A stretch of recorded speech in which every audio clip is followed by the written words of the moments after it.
60 minutos, que tienen 60 segundos cada uno de ellos. Entonces, si hay dos fotorreceptores a cada 20 segundos, pues en cada minuto nos alcanza para que haya, ¿cuántos? Unos 5, ¿no?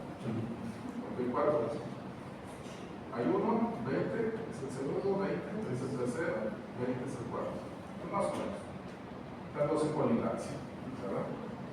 Dos adentro y dos en colindancia conocida. Se dice y esa es la resolución visual mayor, que se hace mayor en la fobia y disminuye pronunciadamente a manejarse de ella. O sea, aquí el centro de la fobia, que es la fobia de la que les decía, es donde está esa capacidad de visión, y conforme nos vamos alejando va disminuyendo la cantidad de fotorreceptores, ya no vamos para 20 segundos de arco, y entonces la capacidad de visión empieza a disminuir de manera muy importante, de tal suerte que del centro a los 5 grados periféricos ya disminuyó en una tercera parte. Si era un 20-20, ya andan con un 20-60 o un 20-70, y luego a los 10 grados, 15 grados, ya van hasta un 20-100. A los 30 grados, ya están en 400, y van a ver la máquina, ya no tienen castillo, ya son puestos, ya reducción de bultos.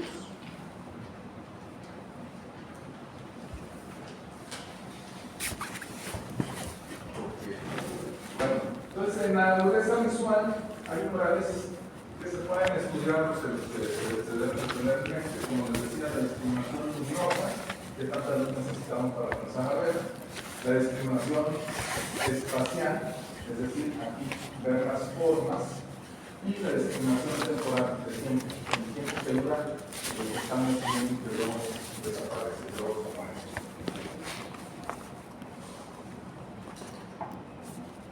Ok, los octotipos, cuando ponemos la cartilla de Snellen, que es la más universalmente utilizada de todas las cartillas que existen otras, lo que nos hace ver es la función foveolar, como les decía, es decir, la de los conos en cuanto a discriminación de objetos y de colores, y la periférica, como les decía también, lo de los bastones, que es lo que vamos a estar viendo, ahora sí vamos a ver. Ok, los octotipos miden 5 minutos, no segundos. Aquí el ejemplo que ponen es la letra E. La letra E es así, sus 3 patitas, ¿verdad? Entonces, el brazo de arriba es un minuto de arco. El espacio que hay entre el brazo de arriba y el brazo de medio, que es más pequeño, es otro minuto de arco. El tercero es el brazo del medio, que es el tercer minuto del arco. Y luego el espacio que hay entre ese y el de abajo es el cuarto minuto de arco. Y el brazo de abajo va a ser el quinto minuto de arco. Así es la proyección, y todas las letras en la línea que estén están proyectadas a 5 minutos de arco. Dijimos que la capacidad mínima de resolución eran 20 segundos de arco. Eso significa que, por ejemplo, una tercera parte de uno de los brazos de la letra E se debe de alcanzar a ver si lo tapamos todo, pero no vamos a estar revisando así lo que es la dureza visual porque vemos un contexto.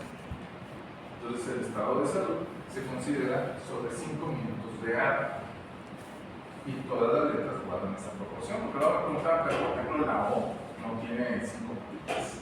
Bueno, tiene 5 patitas, pero si las mides también va a tener la misma proporción, se debiera de dividir en 5 minutos. Y la letra R también. La letra E la utilizan como un ejemplo, ¿verdad? Porque es la que más fácil se puede ejemplificar.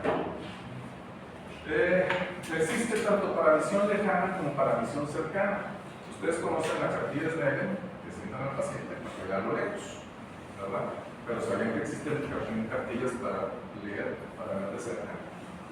¿Alguien lo sabía, no? Bueno.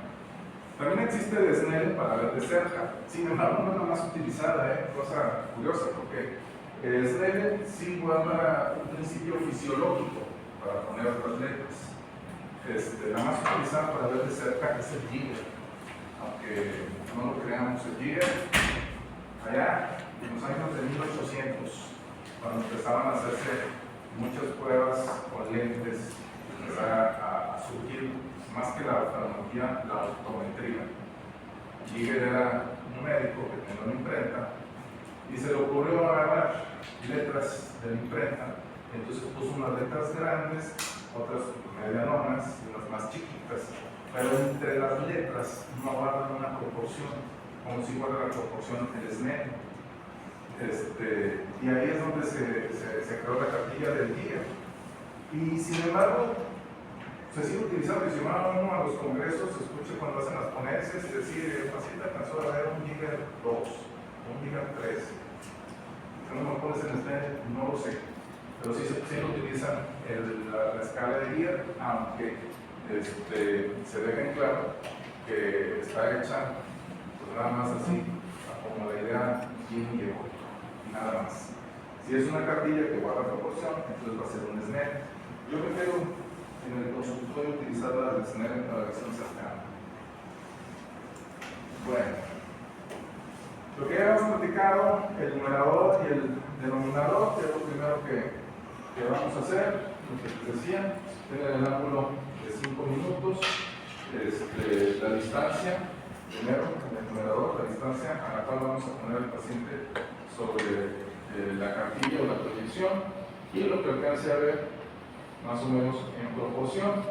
Aquí luego se menciona, digo, es algo que en todos los libros de propedéutica comentan que si un paciente no alcanza a ver la cartilla podemos acercarlo, entonces ya no sería sobre un 20-20, sería sobre un 10-20, ¿verdad? Equivale como un, si es un 10-20 es un 20-40, ¿verdad? Pero si lo tenemos que acercar es porque no está viendo el 20-40, quizás está viendo solo el 20-400, que si así es, entonces sería un 20-800, un 10-400 es un 20-800. Y más allá de eso, pues ya vamos con lo que habíamos platicado, contar dedos, 1, 2, 5, si no se puede contar dedos, un movimiento de manos, y luego vamos a la percepción de luz, primero proyectando y discriminando los colores, y después de eso, nada más si está presente la percepción de luz, aunque no proyecte y no discrimine los colores.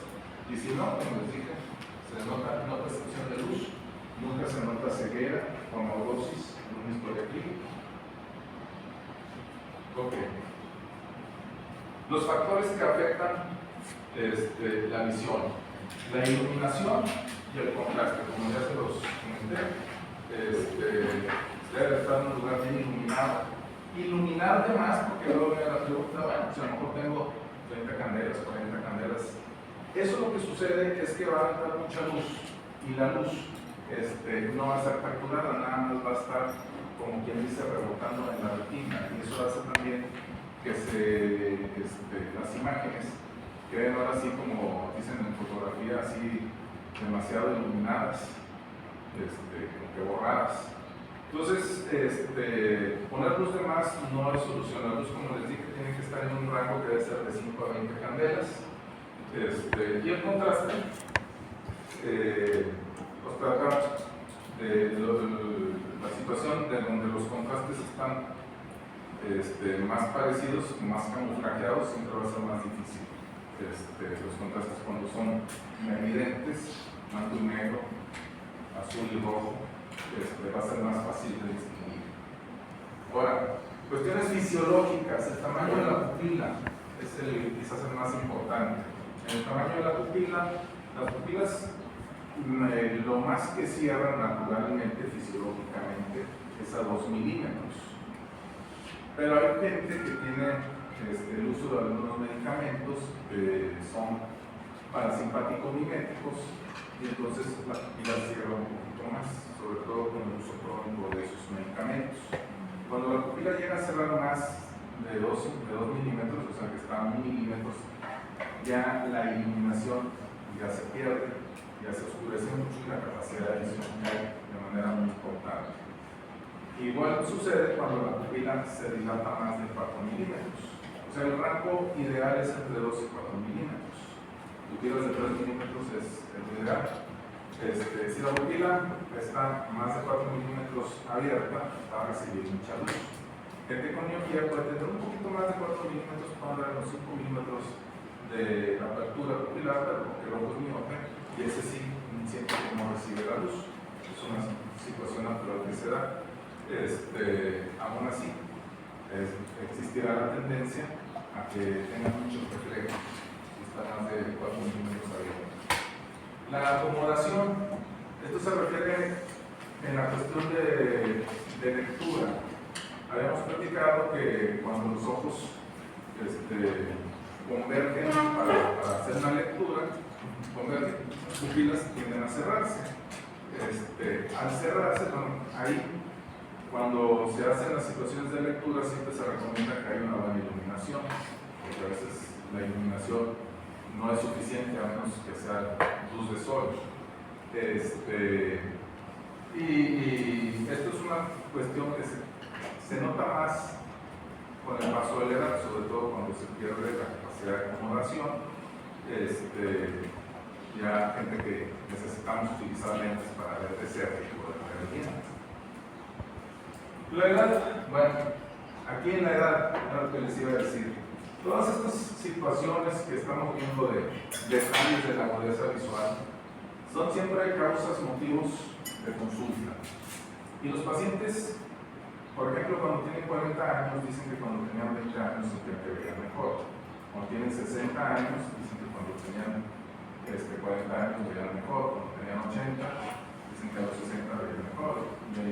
Tuvo uno de 100, que también me dijo que a los 80 veían mejor.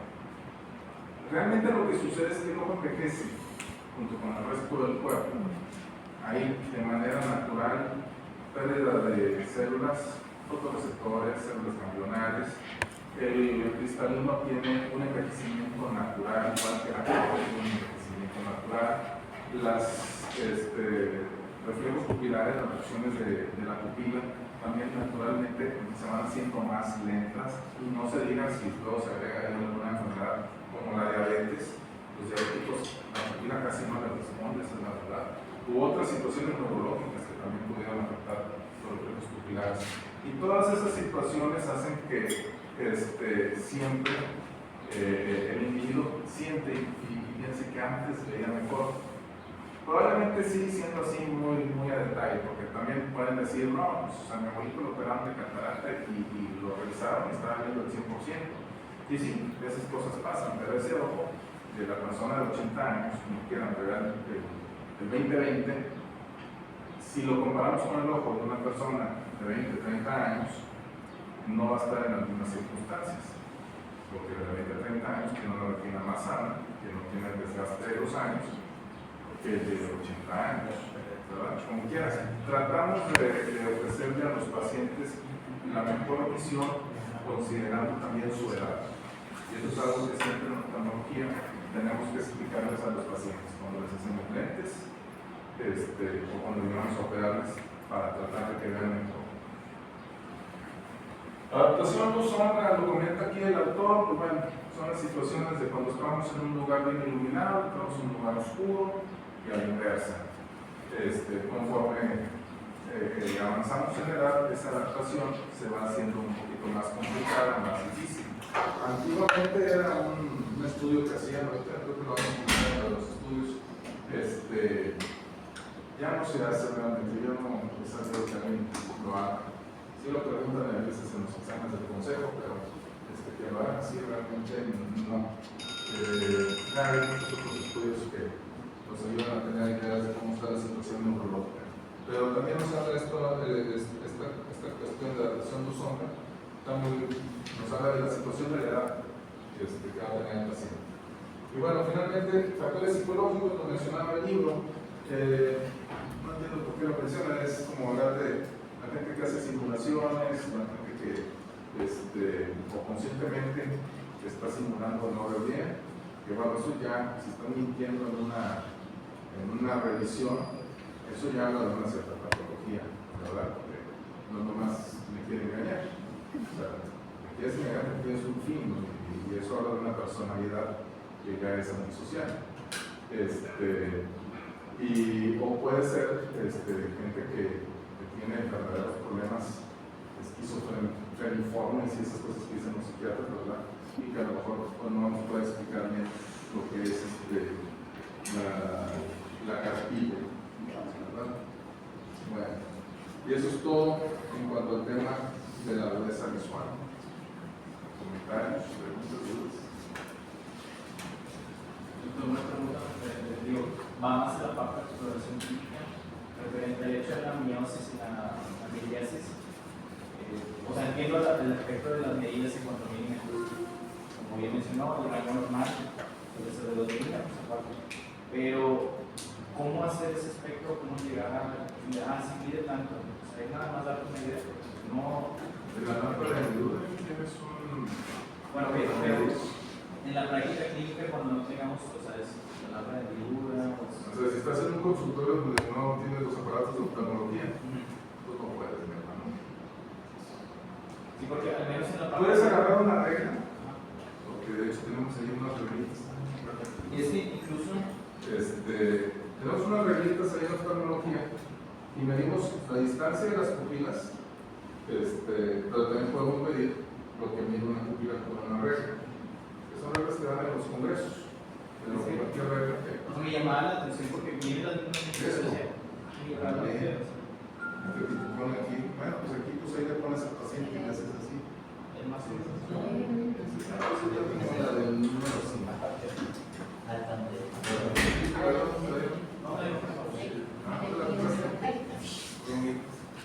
Por lo mismo digo. ¿De dónde la compraste? Soy adicto con crepes en cremas.